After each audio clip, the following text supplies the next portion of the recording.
चलिए आगे बढ़ते हैं। लंबी जद्दोजहद और आपसी खींचतान के बीच आखिर में कांग्रेस ने राजस्थान की 25 में से 10 सीटों पर अपने उम्मीदवारों की पहली सूची जारी कर दी है और जो लिस्ट है उसे देखकर चौंकना भी लाजमी है। इन 10 सीटों में से किसी भी सीट पर पार्टी ने चेहरा रिपीट नहीं किया सिवाय वैभव गहलोत को छोड़कर, लेकिन सीट वैभव गहलोत की भी बदल गई है। कांग्रेस के इस फैसले के बाद पहले ही पार्टी छोड़कर भाग रहे उम्मीदवारों के बागी होने का खतरा और बढ़ गया है।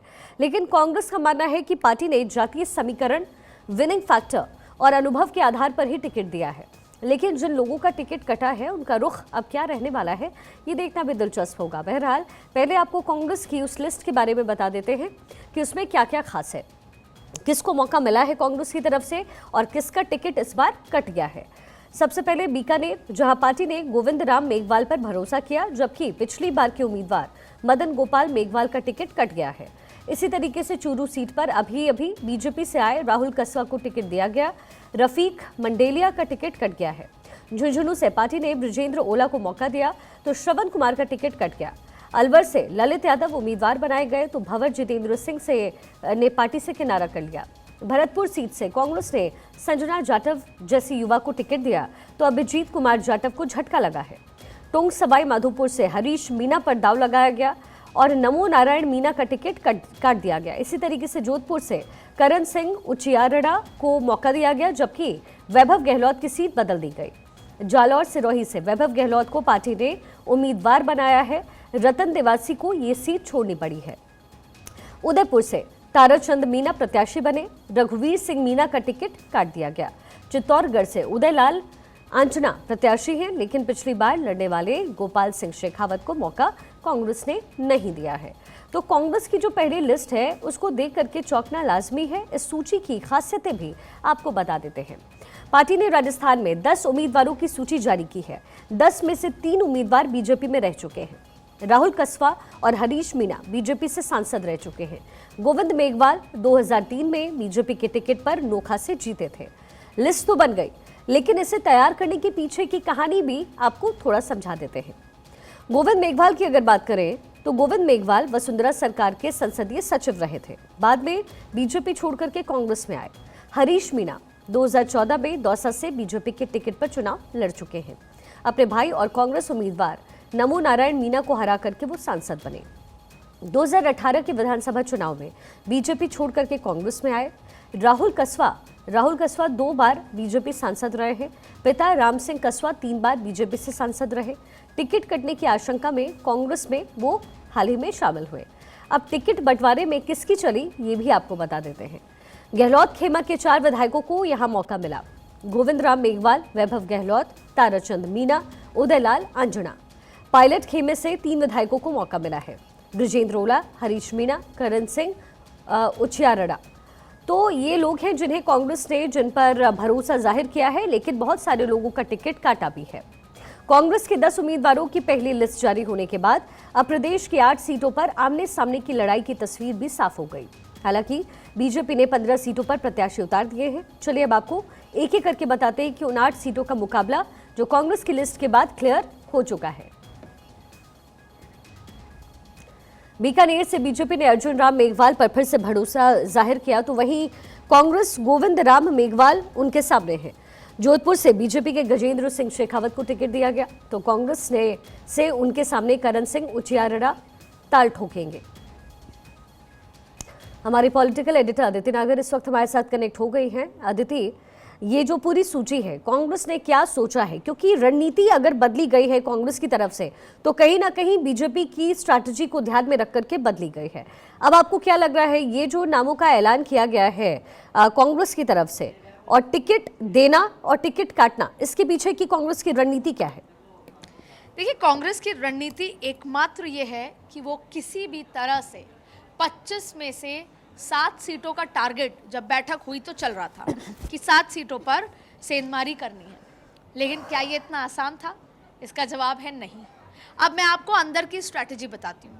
एक नॉर्मल तरीका क्या होता है, चाहे भाजपा हो चाहे कांग्रेस हो, नॉर्मल तरीका होता है कि कोर ग्रुप की बैठक होती है भाजपा में, स्क्रीनिंग कमेटी की बैठक होती है कांग्रेस में। स्क्रीनिंग कमेटी और कोर ग्रुप की बैठक में प्रदेश से आए नेता 25 सीटों पर विधानसभा में 200 सीटों पर अपनी बात रखते हैं, सर्वे बताते हैं और प्रत्याशी के प्लस माइनस बताते हुए पैनल बताते हैं। फिर स्क्रीनिंग कमेटी के हेड कांग्रेस में और कोर ग्रुप में आला कमान जो होता है, उनको ये तय करना होता है कि आपको नाम फाइनल किसके करने हैं। अब राजस्थान में क्या सोचा गया, जो आपने सवाल पूछा, राजस्थान में 2 स्क्रीनिंग कमेटी की बैठक हुई और दोनों बेनतीजा निकली, दोनों में सहमति नहीं बन पाई। उसके बावजूद भी सीईसी की बैठक में ये वो 10 नाम हैं जो लगभग फाइनल थे। अब देखिए, करण सिंह उच्चाड़ा वर्सेस गजेंद्र सिंह शेखावत। गजेंद्र सिंह शेखावत जोधपुर से हैं, 2 बार के सांसद हैं, जल शक्ति मंत्री हैं, नरेंद्र मोदी के करीबी हैं और जब जब राजस्थान पे भारतीय जनता पार्टी की नजर पड़ी तब गजेंद्र सिंह शेखावत का भी रोल रहा।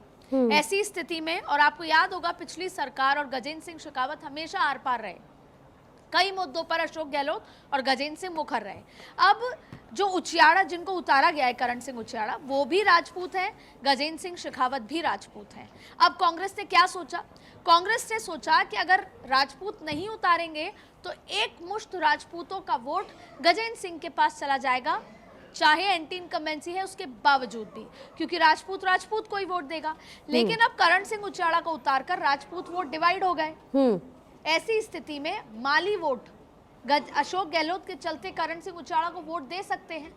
अब अगर हनुमान बेनीवाल के साथ अलायंस हो जाता है, यानी आरएलपी के साथ नागौर में अलायंस हो जाता है, तो जोधपुर के जाट भी कांग्रेस के साथ जाएंगे। ऐसी स्थिति में टक्कर बड़ी हो सकती है, लेकिन गजेंद्र सिंह शेखावत के पास है नरेंद्र मोदी की योजना और नरेंद्र मोदी का चेहरा, वो कांग्रेस के पास नहीं है। तो बहुत ज्यादा मुकाबला यहाँ देखने को मिलेगा। लेकिन सबसे ज्यादा मुकाबला खास तौर पे राहुल कसवा की अगर बात करें, राहुल कसवा बीजेपी छोड़ करके शामिल हुए, उन्हें डर था कि टिकट कट जाएगा, तो जाहिर है बीजेपी जो है अपनी रणनीति चेंज कर रही है। ये हमने विधानसभा चुनाव में भी देखा है कि बीजेपी ने रणनीति को बदला है।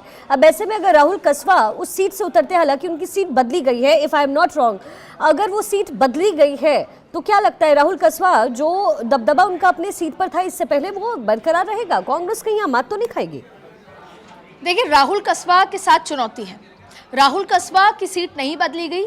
पहले राहुल कसवा जिस सीट से, चूरू से भाजपा से लड़ते थे, अब वो कांग्रेस से लड़ रहे हैं। सवाल है कि ये भारतीय जनता पार्टी के लिए चिंता की बात है, लेकिन ये चिंता की बात चूरू के कांग्रेस के नेताओं के लिए भी है। अब वजह क्या? देखिए, राहुल कसवा कौन है? राहुल कसवा के परिवार से 35 साल से वो चुनावी मैदान में हैं, इलेक्टोरल पॉलिटिक्स में हैं और वो जाट हैं, और ये वो परिवार है जिसकी वजह से जाट भाजपा को वोट दिया करते थे। लेकिन राहुल कसवा नाराज हुए टिकट कटने से और अब उसी सीट से वो कांग्रेस से लड़ रहे हैं। सवाल ये उठता है, पहला, कांग्रेस के अंदर खींचतान, कांग्रेस के जो जाट हैं वो कितना सपोर्ट करते हैं। हालांकि उन जाटों ने उनको ज्वाइनिंग कराई है प्रदेश अध्यक्ष, लेकिन यहाँ पर उनके पास अगर कुछ नहीं है तो वो है नरेंद्र मोदी की योजना और नरेंद्र मोदी का चेहरा। तो राहुल कसवा की चुनौती ये है कि अगर हनुमान बेनीवाल आरएलपी में अलायंस करते हैं, आरएलपी और कांग्रेस का, तो भी जाटों का माहौल बनेगा। अब सवाल ये उठता है कि चूरू में राहुल कसवा की फाइट बहुत जबरदस्त रहने वाली है, लेकिन ऐसी स्थिति में बस राहुल कसवा के पास नरेंद्र मोदी का चेहरा नहीं है। लेकिन अगर पूरी कांग्रेस एकजुट हो जाती है, क्योंकि ये बात तो कहीं ना कहीं साफ है कि जाट फिलहाल भाजपा से ज्यादा कांग्रेस को वोट करेंगे। ऐसी स्थिति में आप 2 सीटें याद रखिएगा, पहला झुंझुनू से बिजेंद्र रोला, ये भी जाट समाज से आते हैं, और दूसरा राहुल कसवा चूरू से। ये दोनों ऐसी सीटें हैं कांग्रेस के लिए जो बहुत ज्यादा टक्कर दी जा सकती है। फिर अगर हम ईस्टर्न राजस्थान पे पहुंचेंगे वो अलग मुद्दा है, लेकिन झुंझुनू और चूरू कांग्रेस अच्छी टक्कर देगी और भारतीय जनता पार्टी के लिए चिंता की स्थिति बनेगी। तो अदिति, अब बाकी जो नाम है उसको लेकर के कैसे डिसाइसिव होगी कांग्रेस, क्योंकि ये भी अहम सवाल है। यहाँ पर रणनीति सिर्फ इतनी नहीं है कि जीतना है, बल्कि रणनीति ये है कि जो कांग्रेस की सीट रही है उसे ना खोना, ये भी कांग्रेस के लिए एक बहुत बड़ी चुनौती है इस वक्त। देखिए, मैं पहले जो आपसे बता रही थी कि जहाँ पे नरेंद्र मोदी का चेहरा नहीं है राहुल कसवा के पास, लेकिन आपने देखा भारतीय जनता पार्टी है, मैं पूरे आपको 543 सीटों की बात कर रही हूँ, हर एक seat man to man marking कर रही है। भारतीय जनता पार्टी को जिस भी सीट में 19 दिख रहा है उसको 20 करने के लिए, अपन अक्सर कहते हैं 19-20 हो गया, जहां पर भी जरा सी भी कमी दिख रही है वहां के जिले तक के, प्रधान तक के स्तर के नेताओं को ले रही है। आपने देखा कि भले ही जाट समाज नाराज है, जाट समाज कांग्रेस की तरफ झुकाव है, लेकिन फिर भी भारतीय जनता पार्टी ने हाल ही में कांग्रेस के एक बहुत सीनियर नेता जो अशोक गहलोत के करीबी माने जाते थे, कटारिया, उनको लिया है। उसके अलावा भी ऋषपाल मिर्धा जो कि नागौर और उस इलाके में एक अच्छी पकड़ रखते हैं, उनको लिया। विजयपाल मिर्धा, उनको ले लिया, जो कि आने विधानसभा वाले में थे लेकिन लोकसभा में आ रहे हैं। तो ये जब ये बड़े जाट नेता जब बीजेपी के साथ आएंगे तो उसका इम्पैक्ट होगा। इसका ये मतलब है कि भारतीय जनता पार्टी उस राहुल कस्बा के छोड़ के जाना और इन तमाम चीज़ों को, जाटों की नाराजगी को बैलेंस करने की पूरी कोशिश कर रही है। अब देखिए कांग्रेस क्या कर रही है। वैसे तो ये सवाल उठ सकता है कि अशोक गहलोत क्यों चुनाव नहीं लड़ रहे, वैसे तो ये सवाल उठ सकता है कि सचिन पायलट क्यों नहीं लड़ रहे, लेकिन सीकर से डोटासरा जो पीसी चीफ है क्यों चुनाव नहीं लड़ रहे, जबकि सर्वे ये कहता है कि डोटासरा सबसे अच्छे कैंडिडेट होंगे लेकिन नहीं लड़ रहे। वहीं नागौर में साथ अलायंस होता है तो नागौर भी एक ऐसी सीट होगी जो कांग्रेस और आरएलपी के गठबंधन में निकाली जा सकती है, लेकिन जो कांग्रेस का जाट समुदाय है वो नहीं चाहता कि हनुमान बेनीवाल के साथ अलायंस हो। तो चाहे कांग्रेस हो चाहे बीजेपी हो, मैन टू मैन और सीट टू सीट मार्किंग करने की कोशिश है। लेकिन एक सबसे बड़ी चुनौती शिखा ये है कि बहुत सारे, अब मैं आपको बताऊं कि ईस्टर्न जो राजस्थान है वहाँ पर कांग्रेस ने अपने कई अच्छी कैंडिडेट्स, महिला कैंडिडेट्स को भी प्रस्ताव दिया कि आप चुनाव लड़ें, लेकिन उन्होंने मना कर दिया। पहला कि उनको ये लगता है कि पार्टी सपोर्ट नहीं करेगी। कैसा? Financial support.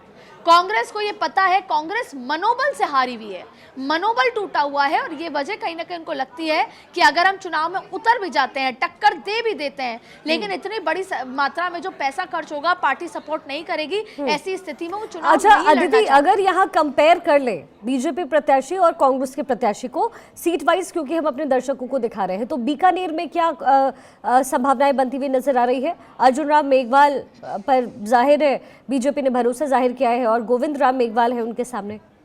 देखिए, भारतीय कांग्रेस ने अपने सबसे अच्छा प्रत्याशी उतारा है, सबसे अच्छा प्रत्याशी। सवाल ये उठता है कि गोविंद राम मेघवाल जो हैं, अर्जुन राम मेघवाल की पकड़ बहुत अच्छी है। अर्जुन राम मेघवाल अदिति, मैं लौटती हूँ आपके पास।